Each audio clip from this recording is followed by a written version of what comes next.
Assalamualaikum warahmatullahi wabarakatuh. Alhamdulillah kita bisa bertemu kembali dalam keadaan sehat walafiat, tiada kurang suatu apa, dan tetap dalam lindungan ilahi Robi. Amin. Pada kesempatan kali ini kita akan memasuki bab 4, kekongruenan dan kesebangunan, part 1. Ini adalah materi pertemuan pertama semester 2 tahun pelajaran 2021-2022. Mata pelajaran matematika untuk kelas 9 SMP hari ini, Sabtu, tanggal 8 Januari 2022. F. Isna membahas tentang materi pelajaran matematika tingkat SD, SMP maupun SMA dengan contoh soal dan pembahasannya, dan disertai dengan lembar kerja peserta didik LKPD diselipin dengan rambu-rambu pengerjaan soal-soalnya agar lebih mudah dipahami oleh siswa. Soal-soal penilaian harian per bab PH, penilaian tengah semester PTS, penilaian akhir semester PAS, penilaian akhir tahun PAT, TRIO TO, ujian sekolah US, uji coba, ujian nasional UJUN, dan ujian nasional UN. Tetapi sebelum kita mulai, akan lebih baik jika F. Isna kalian subscribe, like, dan komen terlebih dahulu di kolom komentar. Terima kasih. Materi kekongruenan dan kesebangunan ada dua bagian. Yang pertama, kekongruenan. Di sini ada 3 subbab. Syarat kekongruenan bangun datar, kemudian yang kedua kekongruenan segitiga, dan ketiga syarat kekongruenan segitiga. Kemudian yang kedua, kesebangunan. Kesebangunan ada 3 subbab, syarat kesebangunan bangun datar, kesebangunan segitiga, dan syarat kesebangunan segitiga. Nah, perhatikan gambar yang ada di depan.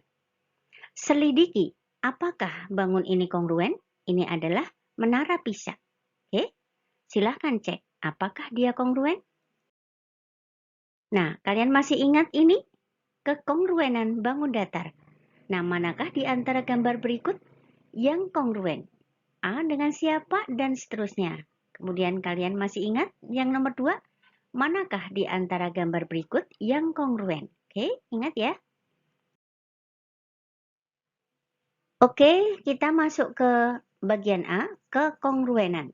Oke, syarat kekongruenan bangun datar itu adalah sama bentuk dan sama ukurannya.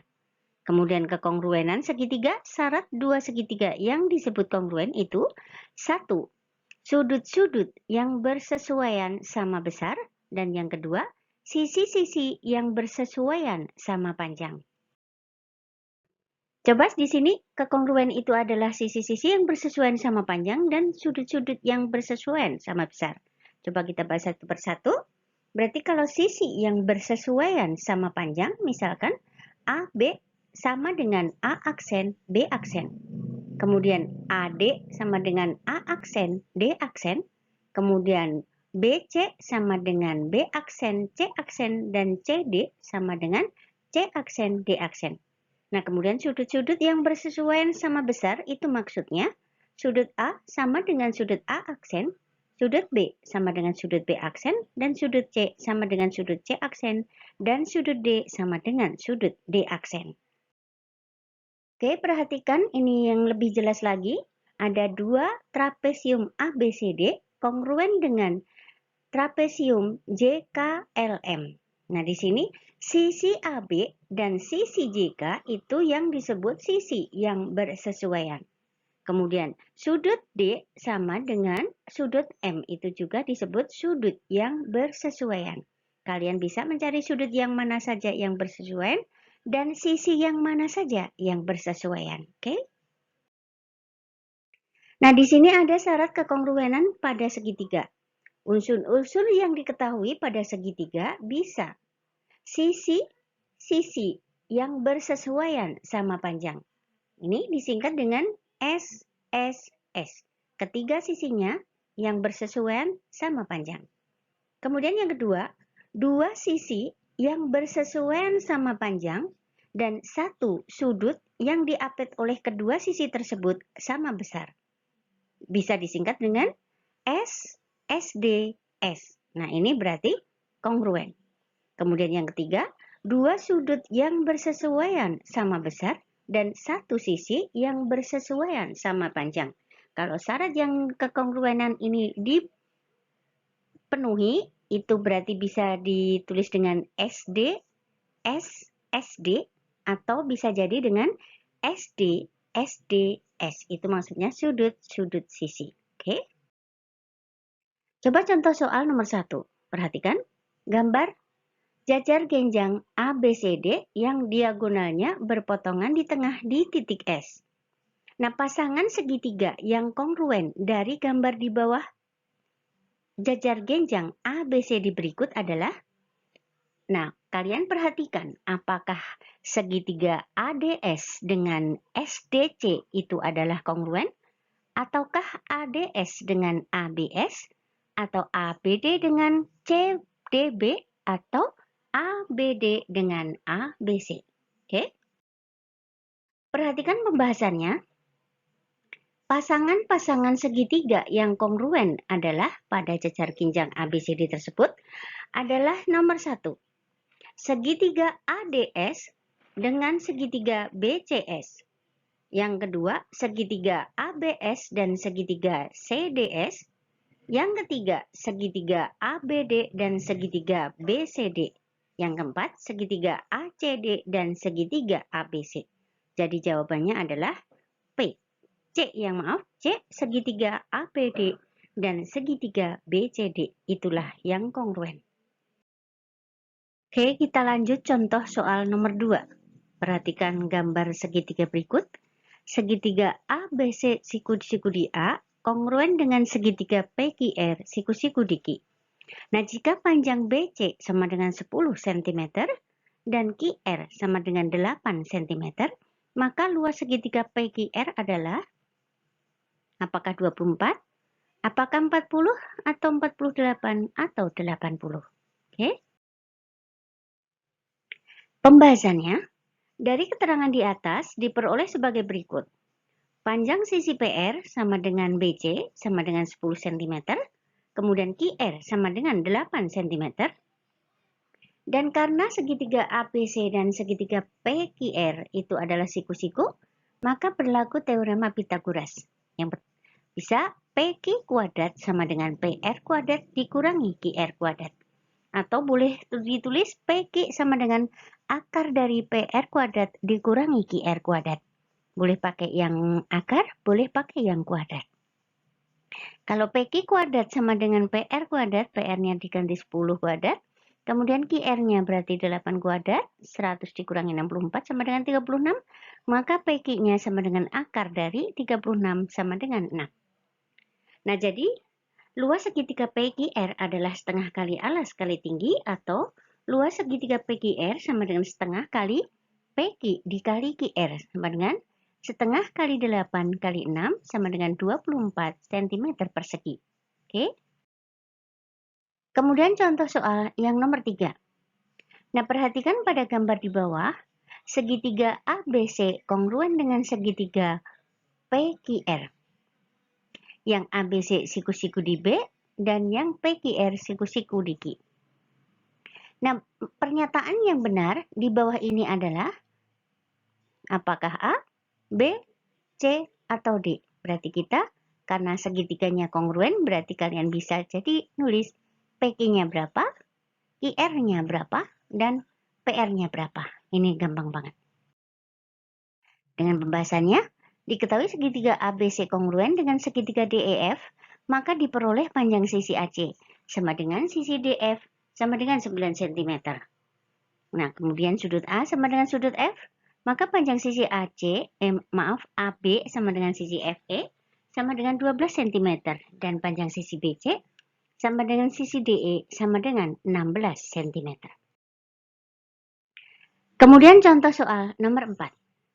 Nah, diketahui segitiga ABC dan segitiga KLM kongruen. Nah, jika sudut A sama dengan sudut K, sudut B sama dengan sudut L, dan sudut C sama dengan sudut M.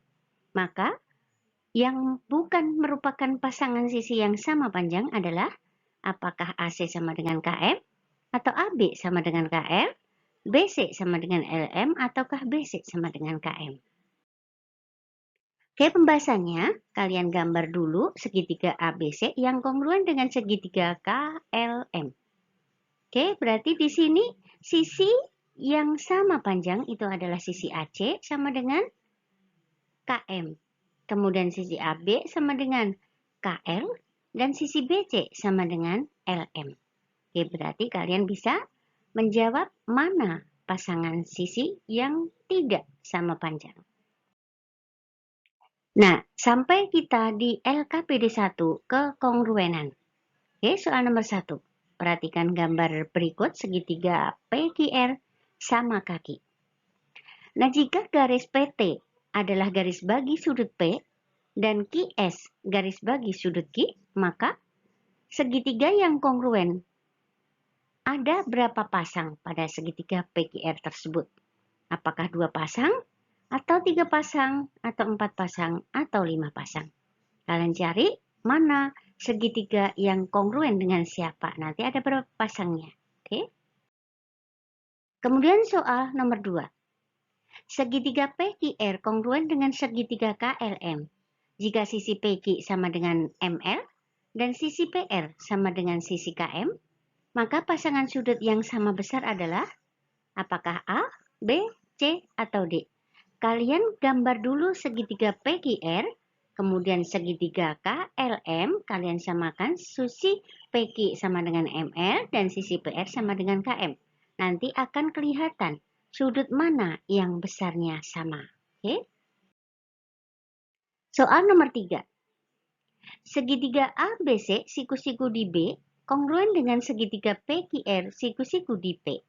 Nah, jika panjang BC 18 cm dan QR sama dengan 30 cm, maka luas segitiga ABC adalah, oke, kalau seperti ini berarti kalian gambar dulu segitiga ABC siku-siku di B dan segitiga PQR siku-siku di P yang kongruen dengan segitiga ABC. Kemudian kalian pasangkan angkanya, nanti kalian akan mencari salah satu panjang sisinya. Kemudian kalian bisa mencari luas segitiga ABC. Luas segitiga ABC adalah setengah kali alas kali tinggi. Soal nomor 4. Segitiga ABC siku-siku di B dan segitiga PQR siku-siku di Q. Nah, jika panjang AB sama dengan PQ sama dengan 21 cm dan BC sama dengan 28 cm, maka panjang PR adalah, oke, kalian tulis dulu, gambar dulu segitiga sketsa ABC siku-siku di B dan PQR siku-siku di Q, kemudian pasangkan angkanya. Nah, kalian bisa mencari salah satu panjang sisi PR-nya dengan teorema Pythagoras. Soal nomor 5. Perhatikan gambar berikut, itu adalah trapesium ABCD kongruen dengan trapesium PQRS. Nah, jika diketahui panjang sisi PS sama dengan sisi QR sama dengan 10, kemudian panjang sisi SR sama dengan 8 dan panjang sisi PQ sama dengan 20 cm. Maka panjang sisi BC dan tinggi trapesium ABCD atau DE adalah apakah A, B, C, atau D? Kalian cari. Kemudian soal nomor 6, segitiga PQR kongruen dengan segitiga ABC seperti gambar di samping. Maka panjang sisi BC dan AB berturut-turut adalah, oke, karena di sini adalah kongruen berarti ukurannya sama. Segitiga PQR semuanya sisinya sudah ada, kalian tinggal mencari sisi yang bersesuaian dengan BC dan dengan AB. Silahkan dicari. Kemudian soal nomor 7 atau soal yang terakhir. Perhatikan trapesium ABCD sama kaki seperti gambar di samping. Maka ada berapa pasang bangun yang kongruen pada trapesium tersebut? Apakah 6 pasang, 7 pasang, 8 pasang, atau 9 pasang? Kalian perhatikan dari trapesium ABCD ditarik garis atau diagonal AC dan diagonal DB. Kemudian titik potongnya ada tinggi trapesiumnya. Oke, silahkan dihitung. Ada berapa pasang yang kongruen? Oke, silahkan kerjakan LKPD 1 kekongruenan. Tulis jawaban kalian di buku tugas dengan cara penyelesaiannya dan kumpulkan langsung di sekolah saat ada jadwal pembelajaran tatap muka matematika. Terima kasih atas perhatiannya. Selamat mengerjakan. Semoga sukses. Dan jangan lupa supportnya dengan tekan tombol subscribe, like, dan komen di kolom komentar. Oke, terima kasih dan Assalamualaikum warahmatullahi wabarakatuh. Bye-bye.